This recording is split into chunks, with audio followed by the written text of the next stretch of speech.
اما بعد فاعوذ باللہ من الشیطان الرجیم بسم اللہ الرحمن الرحیم والعصر ان الانسان لفی خسر الا الذین آمنوا وعملوا الصالحات وتواصوا بالحق وتواصوا بالصبر صدق اللہ العظیم۔ رب اشرح لی صدری ویسر لی امری واحلل عقدۃ من لسانی یفقہوا قولی۔ اللہم ارحمنا بالقرآن العظیم واجعلہ لنا اماما ونورا وہدی ورحمہ، آمین یا رب العالمین۔ معزز حاضرین اور محترم خواتین، مطالعہ قرآن حکیم کے جس منتخب نصاب کا سلسلے وار درس آج ہم شروع کر رہے ہیں، اس کا نقطہ آغاز ہے سورۃ العصر جو ابھی میں نے تلاوت کی ہے، اور مجھے یقین ہے کہ آپ میں سے اکثر حضرات کو یہ سورہ مبارکہ زبانی یاد ہوگی۔ اس ابتدائی نشست میں چاہتا ہوں کہ اس سورہ مبارکہ کے بارے میں 4 تمہیدی باتیں اور تعارفی باتیں آپ نوٹ فرما لیں۔ یہ نہ صرف اس سورہ مبارکہ کے بارے میں بلکہ قرآن مجید کے بارے میں بحیثیت مجموعی بعض تعارفی امور بن جائیں گے۔ سب سے پہلی بات یہ کہ یہ قرآن حکیم کی مختصر ترین صورتوں میں سے ہے، کل 3 آیات پر مشتمل ہے، اور یہ نوٹ کر لیجئے کہ 3 آیات سے کم پر کوئی صورت مشتمل نہیں ہے۔ قرآن حکیم کی 114 صورتوں میں سے کوئی صورت 1 آیت یا 2 آیتوں پر مشتمل نہیں ہے، کم سے کم آیتیں 3۔ اور اس نے اتفاق یہ ہے کہ 3 ہی صورتیں ہیں جو 3 آیات پر مشتمل ہیں۔ سورۃ العصر جو آج ہم پڑھ رہے ہیں، سورۃ الکوثر، سورۃ النصر، 3 صورت۔ اس کے حوالے سے ایک اور بات بھی، اس کا حوالہ جو ہے آ جائے کہ قرآن نماز کے اندر جن رکعتوں میں سورہ فاتحہ کے ساتھ کچھ اور بھی قرأت کی جاتی ہے، اس کا بھی نصاب جو ہے کم سے کم 3 آیات کا ہے۔ اگرچہ کوئی ایک آیت اگر طویل ہو، جیسے آیت الکرسی ہے، آیت البر ہے، تو معاملہ دوسرا ہے، ایک آیت بھی کفایت کر جائے گی، لیکن یہ کہ عام طور پر اس کا نصاب جو ہے وہ 3 آیات کا ہوتا ہے کہ کم سے کم 3 آیات کی قرأت کی جائے۔ تو پہلی بات یہ کہ یہ قرآن حکیم کی مختصر ترین صورتوں میں سے ایک ہے۔ دوسری بات یہ نوٹ کیجئے کہ یہ قرآن حکیم کی ترتیب نزولی کے اعتبار سے اولین صورتوں میں سے ایک ہے، اور اس ضمن میں یہ بات نوٹ کر لیں، قرآن مجید کی تنزیل میں اللہ تعالیٰ کی حکمت یہ شامل رہی ہے، ابتدا میں جو صورتیں نازل ہوئیں وہ حجم میں بہت چھوٹی، لیکن اپنے معانی کے اعتبار سے، مفاہیم کے اعتبار سے، اپنی حکمت کے اعتبار سے واقعتاً بہت پروفاؤنڈ، بہت جامع، بہت بامانی۔ اس کے بعد جیسے جیسے وقت گزرا، آپ کو معلوم ہے کہ پورے قرآن مجید کا نزول جو ہے وہ 23 برس میں مکمل ہوا ہے، 23 برس قمری۔ تو جیسے جیسے وقت گزرا، جو صورتیں نازل ہوئیں اب وہ حجم میں بڑھتی چلی گئیں، اور ان کے مضامین کھلتے چلے گئے۔ یعنی یوں سمجھیے کہ جیسے آم کی ایک گٹھلی ہے، اسے آپ زمین میں دبا دیتے ہیں تو پہلے صرف 2 پتیاں نمودار ہوتی ہیں، اس کے بعد وہ ایک پودے کی شکل بنتی ہے، پھر ایک تنا بنتا ہے، ایک درخت کی شکل، پھر اس میں اوپر پتے لگتے ہیں، پھل لگتے ہیں، پھول آتے ہیں۔ بالکل اسی طرح قرآن مجید کی ابتدائی صورتیں ان گٹھلیوں کے مانند ہیں، بہت مختصر لیکن بہت پروفاؤنڈ، بہت بامانی۔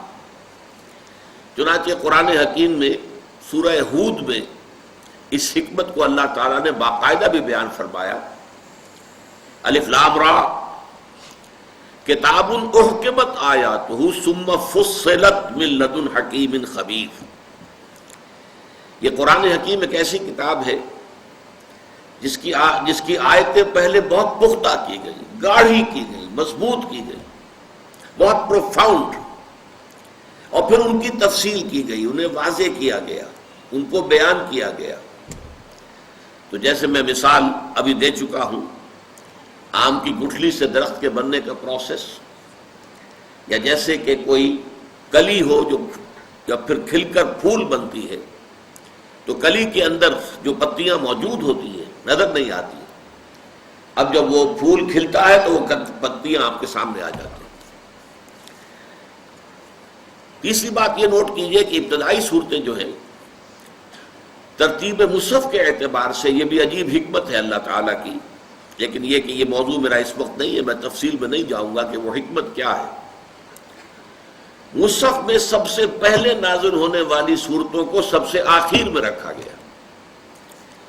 یہ 30واں پارہ ہے، آپ کو معلوم ہے 37 صورتیں اس کے اندر موجود ہیں ایک پارے کے اندر، پارہ عم جسے ہم عام طور پر کہتے ہیں، اور اس میں یہ چھوٹی چھوٹی صورتیں آخر میں آ کر تو بہت یہ حجم چھوٹا ہو جاتا ہے، 3 آیتوں کی، 4 5 آیتوں کی صورتیں ہیں. پھر اس سے ذرا پیچھے چلتے ہیں آپ تو 8 10 آیتوں کی، اس سے پیچھے چلتے ہیں تو 10 15 آیتوں کی. یہ سب سے چھوٹی صورتیں قرآن مجید کی، اور جو سب سے پہلے نازل ہوئی وہ مصحف میں سب سے آخر میں رکھی گئی. اور وہ صورتیں کہ جو 12 15 16 17 سال بعد نازل ہوئی ہیں آغاز کے، وہ ابتدا میں ہے. سورہ بقرہ ہے، سورہ آل عمران ہے، سورہ نساء ہے، سورہ مائدہ ہے، بڑی طویل صورت ہے. چوتھی بات یہ نوٹ کیجئے کہ یہ ابتدائی صورتیں ہیں قرآن حکیم کی، ان کا آغاز چونکانے والا ہے. والعصر، زمانہ گواہ ہے، زمانہ پکار رہا ہے، ندا کر رہا ہے، آواز دے رہا ہے. القارعہ ما القارعہ وما ادراک ما القارعہ، وہ کھڑکھڑا دینے والی شے. کیا ہے وہ کھڑکھڑا دینے والی شے؟ کیا سمجھا تم نے کیا ہے وہ کھڑکھڑا دینے والی شے؟ الحاقہ ما الحاقہ وما ادراک ما الحاقہ، وہ اٹل شے، وہ شدنی امر، وہ قطعی اور یقینی بات جو ہونے والی ہے. کیا ہے وہ یقینی بات؟ کیا تم سمجھے ہو کہ کیا ہے وہ یقینی بات؟ یہ انداز. عما یتساءلون عن النبأ العظیم الذی هم فیہ مختلفون، یہ کس چیز کے بارے میں چہمے گوئیاں ہو رہی ہیں؟ اس بڑی خبر کے بارے میں جس کے بارے میں ان میں اختلاف پیدا ہو گیا. حالی نے اس کو بہت خوبصورتی سے کہا ہے کہ وہ بجلی کا کڑکا تھا یا صوت ہادی، عرب کی زمین جس نے ساری ہلا دی، ایک ہلچل ہو گئی، لوگ چونک گئے، کیا بات کہی جا رہی. وہی انداز اس سورہ مبارکہ کا. والعصر، زمانہ گواہ ہے. کس بات پر گواہ ہے اس پر بعد میں بات ہوگی. تیسری بات یہ نوٹ کیجئے اس سورہ مبارکہ کے بارے میں کہ یہ قرآن حکیم کی سہل ترین صورت ہے، آسان ترین صورت ہے. میرا انداز بدل گیا ہے. میں نے پہلی 2 باتوں کے بارے میں کیا کہا؟ یہ قرآن مجید کی مختصر ترین صورتوں میں سے ایک ہے، یہ قرآن حکیم کی اولین صورتوں میں سے ایک ہے. لیکن اب میں کہہ رہا ہوں یہ قرآن حکیم کی سہل ترین صورت ہے، آسان ترین صورت ہے. یہ نوٹ کر لیجئے کہ اگرچہ پورا قرآن مجید کتاب مبین اسے کہا گیا ہے، ایک بڑی روشن کتاب ہے، واضح کتاب ہے، ایج پیچ نہیں ہے، اس میں کوئی پہیلیاں نہیں بجھوائی گئی ہیں، بات بالکل سادہ انداز میں کی گئی ہے. اور ایک سورہ مبارکہ میں 4 مرتبہ اللہ تعالیٰ نے چیلنج کے انداز میں فرمایا وَلَقَدْ يَسَّرْنَا الْقُرْآنَ لِلذِّكْرِ فَهَلْ مِن مُدَّكِرٍ. نصیحت اخذ کرنے کے لیے، ہدایت حاصل کرنے کے لیے ہم نے اس قرآن کو بہت آسان کر دیا ہے، تو ہے کوئی کہ جو اسے ہدایت اخذ کرے؟ تو ویسے تو یہ معاملہ پورے قرآن کا ہے، لیکن یہ کہ ایک ادب میں ایک شے ہے جسے ہم کہتے ہیں سہل ممتنع. اتنی آسان بات کہ جو بظاہر تو نظر آئے بڑی آسان بات ہے، لیکن واقعہ یہ ہے کہ اس کے اندر گہرائی، اس کی گہرائی اس کے اندر عمق، اس کے مضامین کا پھیلاؤ، وہ واقعتاً جو ہے انسان کے لیے حیران کن ہو جائے. اور اگر کوئی شخص یہ چاہے کہ اسی انداز میں وہ بھی کوئی بات کہے تو اسے وہ ناممکن نظر آئے. سہل ممتنع، ممتنع اسے کہتے ہیں کہ جس کے قریب جانا آسان نہ ہو. تو سہل ممتنع کی جو سب سے بڑی مثال ہے قرآن حکیم میں، یہ سورۃ العصر ہے. اب ذرا نوٹ کیجئے کہ ہم اردو بولنے والے جاننے والے لوگ ہیں، اس میں کوئی ایک لفظ بھی ایسا نہیں آیا کہ جو ہمارے لیے نامانوس ہو. عصر، عصر حاضر، عصر رواں، معاصر لوگ ہم بولتے ہیں، زمانہ. اسی طریقے سے انسان تو اردو کا لفظ معلوم ہوتا ہے، ان الانسان لفی خسر. خسر، خسارہ، یہ اردو کے اندر مستعمل ہے. خسران اردو میں مستعمل ہے. آمنو، ایمان، یہ تو ہمارے لیے ایک ایسی چیز ہے کہ جس کے بارے میں کسی بھی وضاحت کی ضرورت نہیں، ہر شخص جانتا ہے ایمان کسے کہتے ہیں. عمل، اردو زبان کا لفظ ہے. عمل الصالحات، صالح بھلا، صالح انسان ہے، اچھا انسان ہے. صالح، صالحات، اس میں یہ جمع مؤنث کا صیغہ آیا ہے. نیکیاں، بھلائیاں، اچھے اعمال. ذرا سا ایک لفظ جو ہے وہ غیر مانوس آپ کو نظر آئے گا، تواصو. لیکن یہ کہ اس کی بھی جو جڑ ہے وصیت، وہ اردو میں ہم بولتے ہیں. وصیت کرنا، تاکید کرنا، نصیحت کرنا. عام طور پر اردو میں یہ مستعمل ہے صرف انتقال کے وقت جو وصیت کی جاتی ہے. عربی میں اس کے لیے بھی لفظ وصیت ہے، لیکن عام طور پر بھی اگر آپ کسی کو کوئی بات، نصیحت کی بات تاکید کے ساتھ کہیں گے تو وصیت اس کے لیے لفظ مستعمل ہے. صبر، حق، یہ سارے الفاظ جیسا کہ میں نے عرض کیا معلوم ہوتا ہے اردو زبان کے الفاظ ہیں. اس موقع پہ مناسب معلوم ہوتا ہے کہ اس وقت ہم ترجمہ سادہ سا کر لیں. والعصر کہنے کو تو یہ ہمیں معلوم ہوتا ہے کہ ایک لفظ ہے، یہ ایک لفظ نہیں ہے، دو کلمات پر مشتمل ہے. واو حرف جار، العصر، والعصر، اور یہ واو کا فائدہ یہاں قسم کا ہے، زمانے کی قسم ہے. یا چونکہ قسم جو ہے وہ عام طور پر شہادت کے لیے آتی، گواہی کے لیے آتی ہے. زمانہ گواہ ہے. ان، یہ حرف تاکید ہے. ان الانسان لفی خسر، یقیناً تمام انسان خسارے میں ہے.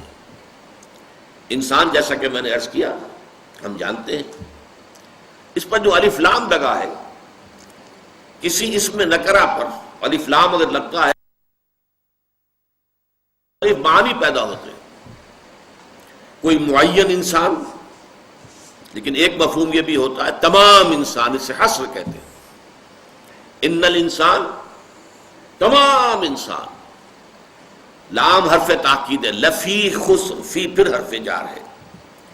یقیناً وہ ہے اندر، خسرن، خسارے کے. یہ میں نے پرانے انداز کا ترجمہ کیا ہے، فی کو واضح کرنے کے لیے. اندر، بیچ، بیچ خسارے کے، اندر خسارے کے. جب لفظی ترجمہ قرآن مجید میں آپ کبھی دیکھتے ہوں گے تو وہ اس طرح کی ترکیب ہوتی ہے، کیونکہ وہ کوشش ہوتی تھی کہ ہر لفظ کا ترجمہ جو ہے وہ اس کے ساتھ ہی آ جائے. خسرن یہ اس میں نکرہ ہے، اور نکرہ جو ہے عربی زبان میں جو مختلف معانی دیتا ہے ان میں سے ایک تفخیم کہلاتا ہے، بڑی عظمت. یعنی خسارہ معمولی نہیں، بہت بڑا خسارہ، بہت عظیم خسارہ، بہت بڑی تباہی، بہت بڑی بربادی. تو ترجمہ کیا ہوا؟ دو آیتیں ملا کر ہم نے جب ترجمہ کیا، زمانہ گواہ ہے، تمام انسان عظیم ہلاکت میں ہیں، دو چار ہوں گے عظیم تباہی سے. اس کے بعد الا، یہ حرف استثناء ہے، سوائے ان کے. یہاں پہ اب استثناء ہو رہا ہے، ایکسیپشن. یعنی تباہی جو ہے وہ قاعدہ کلیہ ہے، دیٹ از اے رول. پوری نوع انسانی کے لیے ہلاکت، بربادی، تباہی، یہ تو قاعدہ کلیہ ہے. لیکن اس میں ایکسیپشنز ہیں. لیکن وہ ایکسیپشنز کن کے لیے ہیں؟ الا الذین آمنوا، سوائے ان کے جو ایمان لائے. وعملوا الصالحات، اور انہوں نے نیک اعمال کیے، اچھے اعمال کیے، بھلے کام کیے، وتواصوا بالحق، اور انہوں نے ایک دوسرے کو وصیت کی، ایک دوسرے کو نصیحت کی، ایک دوسرے کو تاکید کی، حق کی۔ یہ پھر تفصیل میں جب ہم جائیں گے تو میں عرض کروں گا کہ حق کے کیا کیا معنی ہیں اور یہ کس قدر جامع لفظ ہے۔ ابھی ہم صرف ایک رواں ترجمہ کر رہے ہیں۔ وتواصوا بالصبر، اور جنہوں نے ایک دوسرے کو نصیحت کی، ایک دوسرے کو تاکید کی، صبر کی۔ تو اب یہ ترجمہ بن گیا، زمانے کی قسم ہے، زمانہ گواہ ہے، تمام انسان عظیم ہلاکت سے دوچار ہونے والے ہیں سوائے ان کے جو ایمان لائے اور جنہوں نے نیک عمل کیے اور جنہوں نے ایک دوسرے کو حق کی وصیت اور تاکید کی اور جنہوں نے ایک دوسرے کو صبر کی نصیحت اور تاکید کی۔ اب آئیے چوتھی بات کی طرف۔ چوتھی بات جو اس سورہ مبارکہ کے بارے میں نوٹ کرنے کی ہے وہ یہ ہے کہ یہ قرآن حکیم کی جامع ترین صورت ہے۔ یہاں پھر میرے انداز کو نوٹ کر لیجئے، میں نے دو باتوں کے بارے میں کہا تھا، مختصر ترین صورتوں میں سے ایک، اولین صورتوں میں سے ایک، لیکن سہل ترین صورت اور جامع ترین صورت۔ ہو سکتا ہے بعض حضرات کے ذہن میں اشکال آئے کہ سورہ فاتحہ، اس کی عظمت، اس کی فضیلت، کیا اس سے بھی جامع ہے یہ؟ سورۃ الاخلاص تہائی قرآن کے مساوی حضور فرماتے ہیں، کیا اس سے بھی جامع تر ہے؟ تو نوٹ کر دیجئے، میں چاہتا ہوں کہ اس بات کو اچھی طرح سمجھ لیں۔ دیکھیے، اگرچہ اسلام کی جڑ توحید ہے، بنیاد، اور توحید کے موضوع پر اس میں کوئی شک نہیں کہ جامع ترین صورت سورۃ الاخلاص ہے۔ قل هو اللہ احد اللہ الصمد لم یلد ولم یولد ولم یکن لہ کفوا احد۔ لیکن ظاہر بات ہے کہ یہ صرف جڑ کی بات ہوئی ہے، ابھی پورا درخت تو سامنے نہیں آیا۔ اس پہلو سے ایک خاص اعتبار سے یقیناً عظیم ترین سورت جو ہے سورہ اخلاص ہے۔ ہمارے دین کے جو جڑ ہے، ایمان کی جو اصل بنیاد ہے توحید۔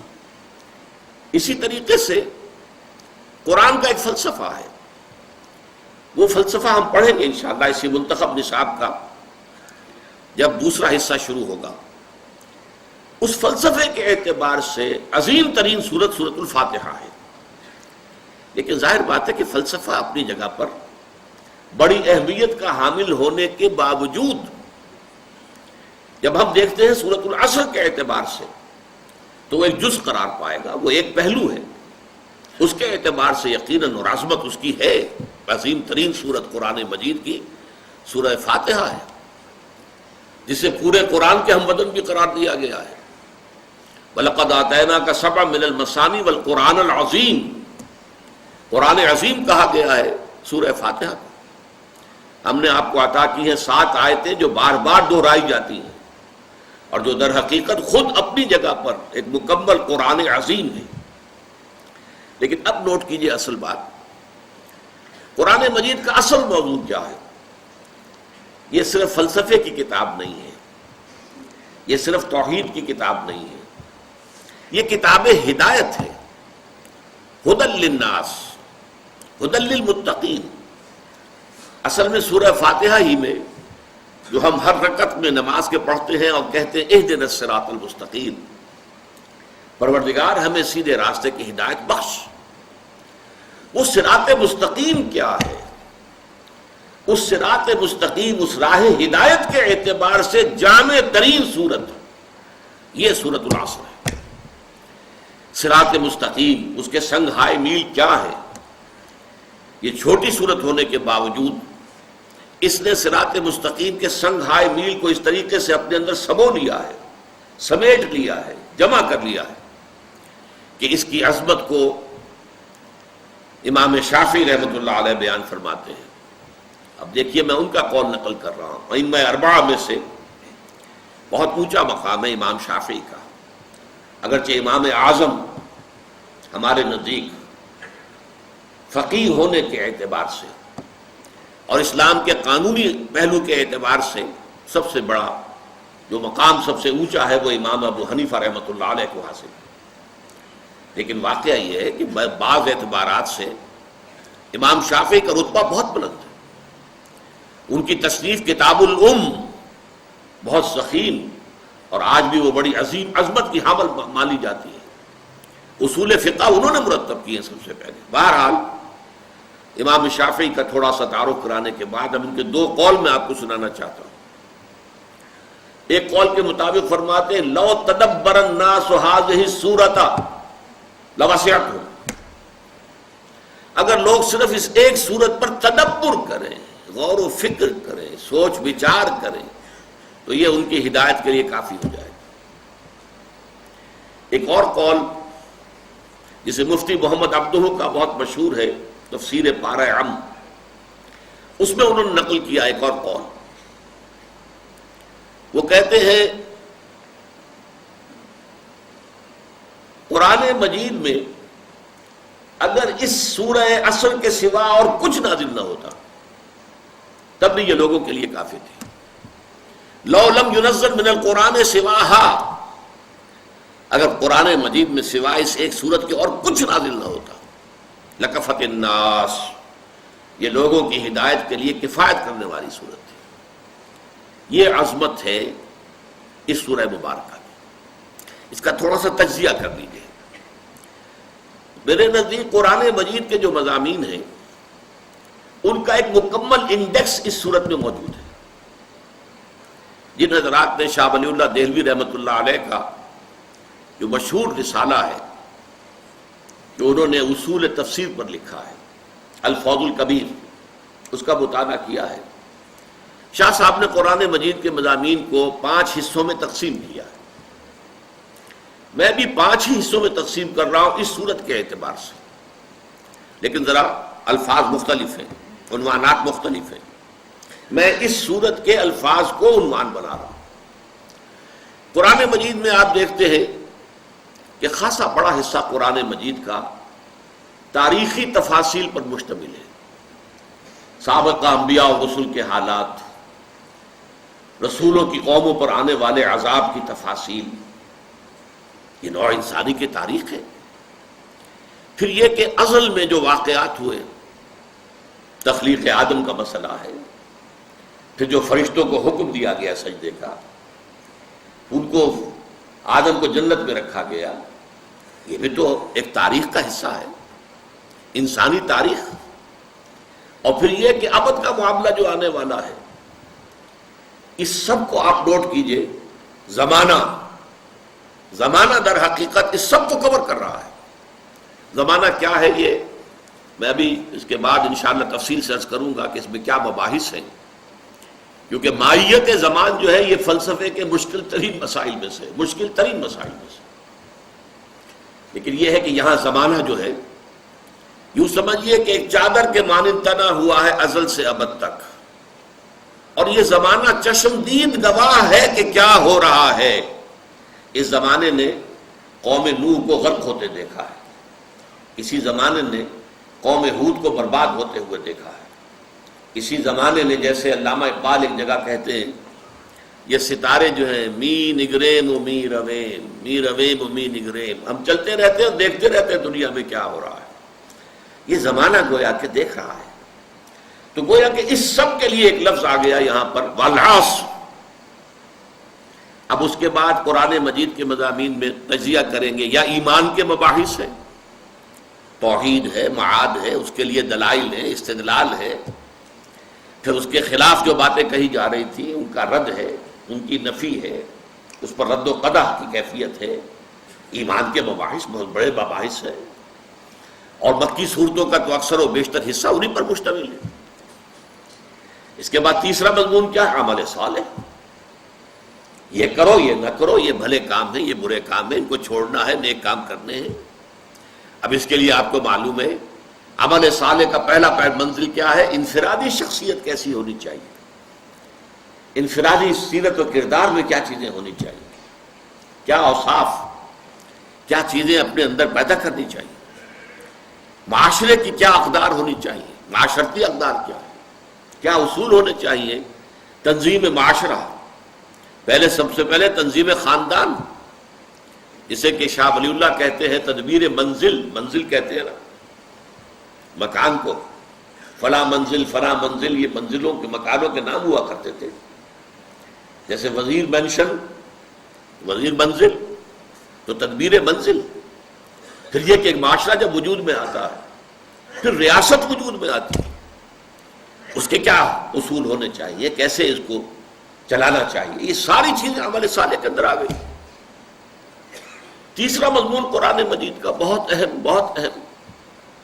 دعوت اللہ، دعوت الحق، امر بالمعروف، نہی عن المنکر، شہادت حق، اقامت دین، جہاد فی سبیل اللہ، اور ان سب کے لیے عنوان تواصوا بالحق. اور اس کے بعد مضامین صبر کرو، یا ایھا الذین آمنوا اصبروا وصابروا ورابطوا واتقوا اللہ. صبر کرو، مصیبت میں صبر کرو، آزمائشوں میں صبر کرو، وہ خالفین کی طرف سے پرسیکیوشن ہو صبر کرو، میدان جنگ میں نقد جان ہتھیلی پر رکھ کر حاضر ہو جاؤ. یہی تو مضامین قرآن مجید کے ہیں. یہ 5 مضامین، ایک عصر کے حوالے سے تمام تاریخی مباحث، اس کے لیے عنوان والعصر. ایمانیات کے سارے مباحث الا الذین آمنوا، پھر تمام اعمال، اخلاق انفرادی سے لے کر ایک تنظیم ملت اور تاسیس ریاست تک کے سارے معاملات عمل صالح. پھر تمام نیکی کا پرچار، حق کی دعوت، حق کی اشاعت، اس کے لیے تواصی بالحق. اور پھر صبر، مصابرت، ڈٹے رہنا، جھیلنا، تکلیف برداشت کرنا، اس لیے کہ تواصی بالحق کو آسانی سے پسند نہیں کیا جائے گا. الحق مرن، حق تو کڑوا ہوتا ہے. جب بھی آپ حق کی بات کریں گے پھر آزمائش آئے گی، پھر تکلیفیں آئیں گی، پھر مصیبتیں آئیں گی. اس لیے کہ دنیا میں حق کو پسند کرنے والے لوگ نہیں.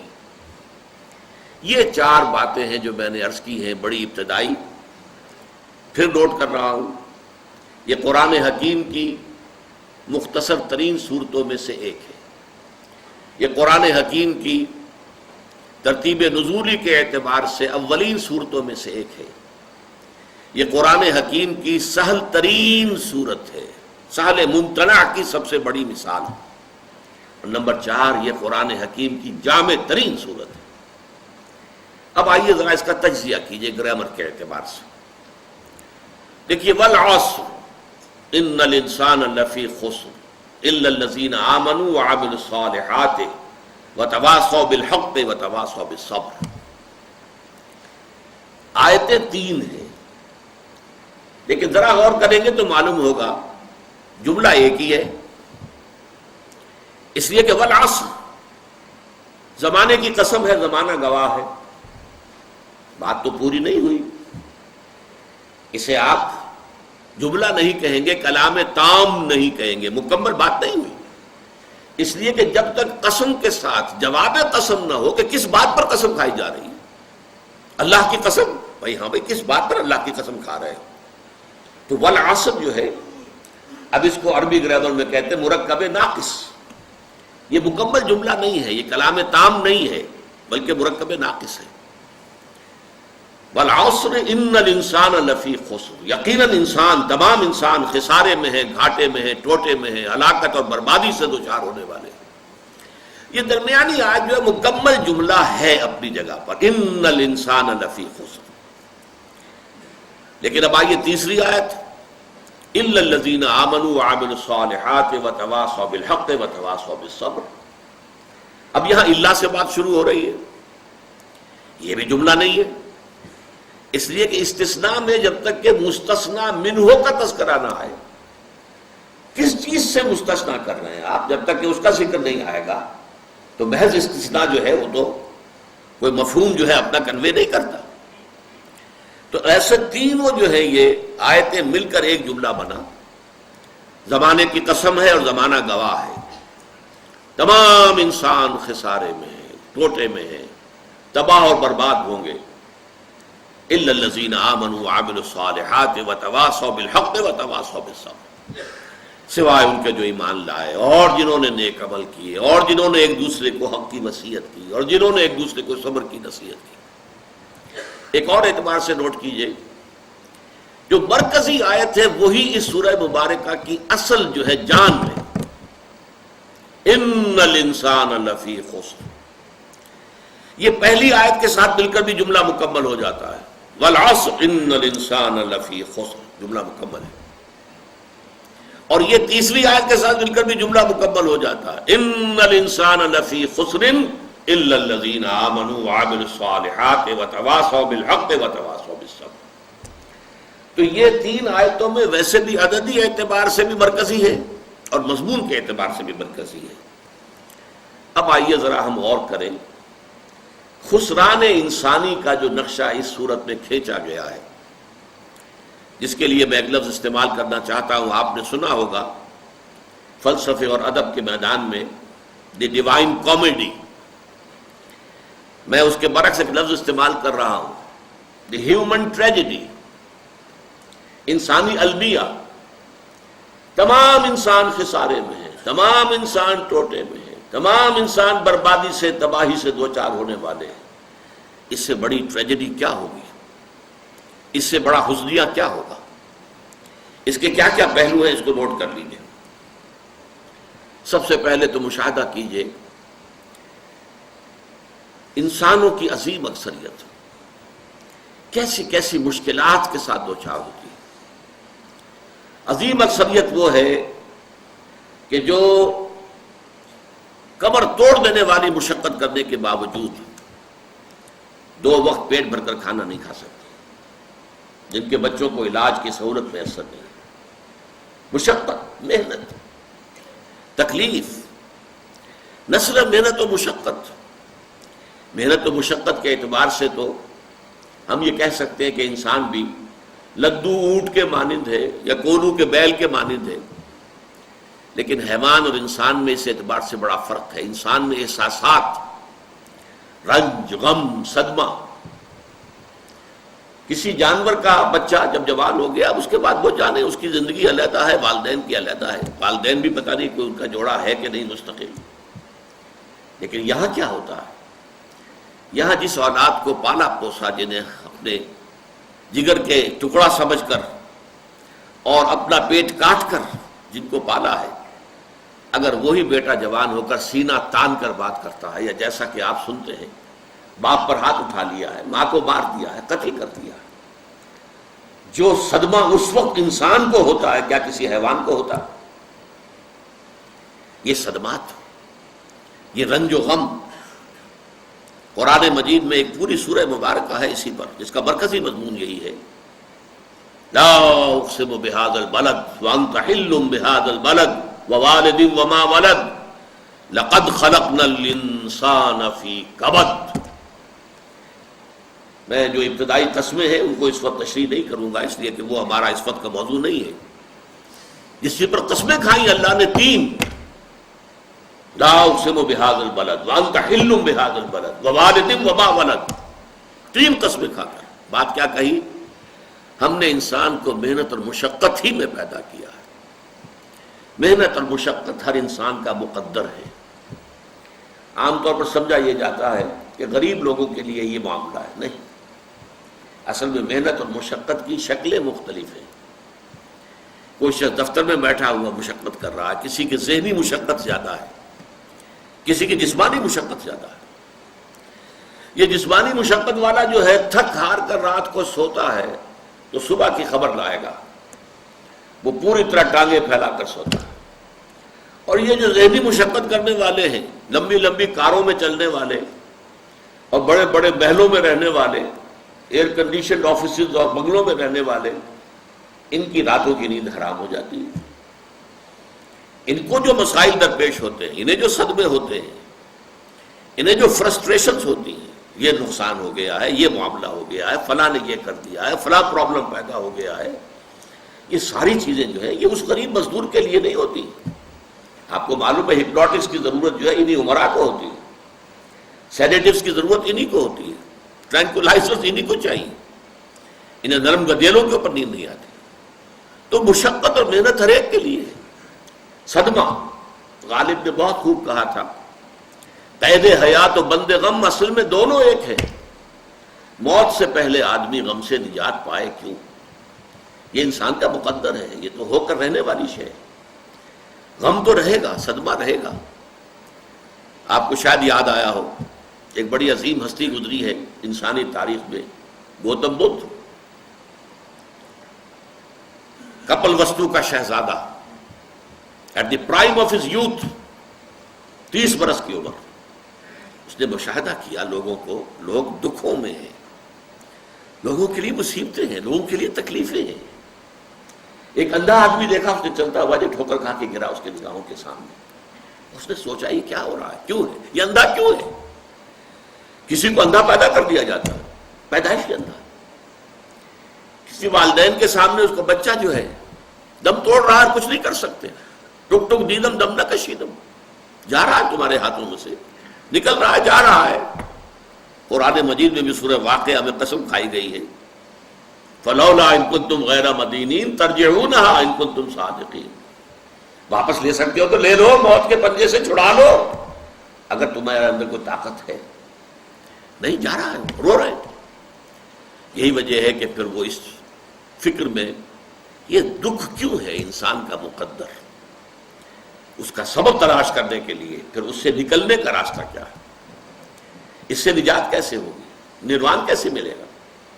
پھر آپ کو معلوم ہے 30 برس کی عمر میں جوانی کا دور، جوان بیوی کو رات کو سوتے ہوئے چھوڑ کر گیا ہے، شیرخوار بچہ چھوڑ کر گیا، محل چھوڑ کر جا کر خاک چھانی ہے، کہاں کہاں پھرا ہے، کن کن رشیوں منیوں کی خدمتیں کی ہیں، کہاں کہاں گیا ہے، کتنا وقت لگایا ہے، کن کن جنگلات جو ہے اس کے خاک چھانی ہے اس نے۔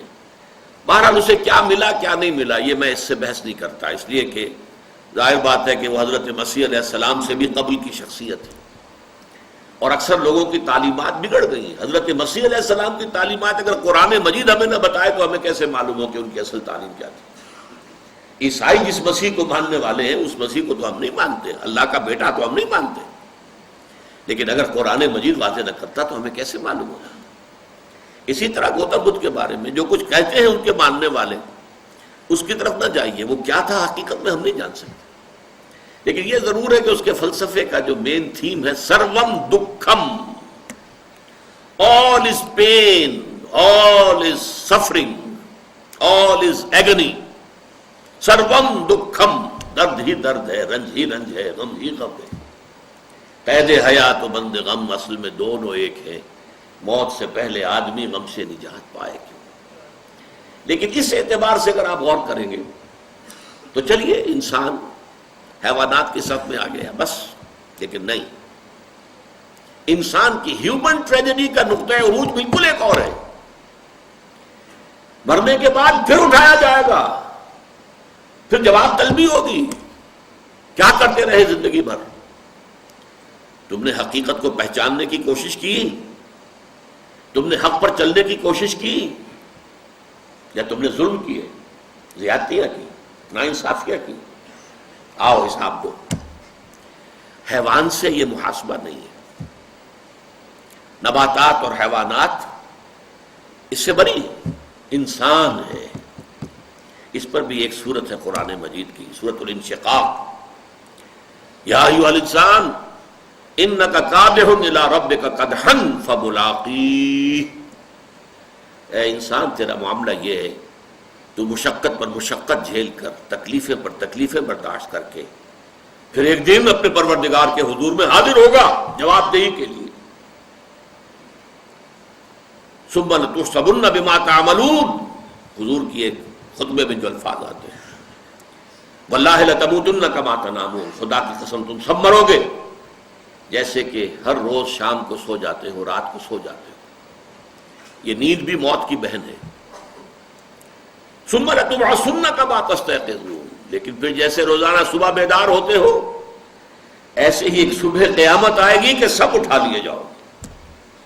ثم لتحسبن بما تعملون، پھر تمہارا محاسبہ ہوگا۔ that grand accountability, وہ مسئولیت عظیم، پوری زندگی کا حساب، چھوٹی سی چھوٹی باتیں. وَمَن يَعْمَلْ مِثْقَالَ ذَرَّةٍ خَيْرًا يَرَهُ وَمَن يَعْمَلْ مِثْقَالَ ذَرَّةٍ شَرًّا يَرَهُ. ذرے کی ہم وزن نیکی ہوگی وہ بھی سامنے پاؤ گے، اور ذرے کے ہم وزن بدی ہوگی وہ بھی سامنے پاؤ گے. انسان چیخ اٹھے گا ما لہذا الکتاب، یہ اعمال نامہ کیسا ہے، لا یغادر صغیرۃ ولا کبیرۃ الا احصاها. اس نے تو نہ چھوٹی چیزیں چھوڑی ہیں نہ بڑی چیزیں چھوڑی ہیں، تمام کا احاطہ کر لیا ہے. وہ محاسبہ ہوگا، اور اس کے بعد جزا و سزا کے فیصلے ہوں گے. بہت مبارک ہوں گے، خوش قسمت ہوں گے وہ لوگ جو جنت کی طرف بھیج دیے جائیں. وسیق الذین اتقوا ربهم الى الجنة زمرا اللهم ربنا اجعلنا منهم اللهم ربنا اجعلنا منهم اللهم ربنا اجعلنا منهم. اور کتنے بدبخت ہوں گے وہ، خسران عظیم. وسیق الذین کفروا الى جہنم زمرا.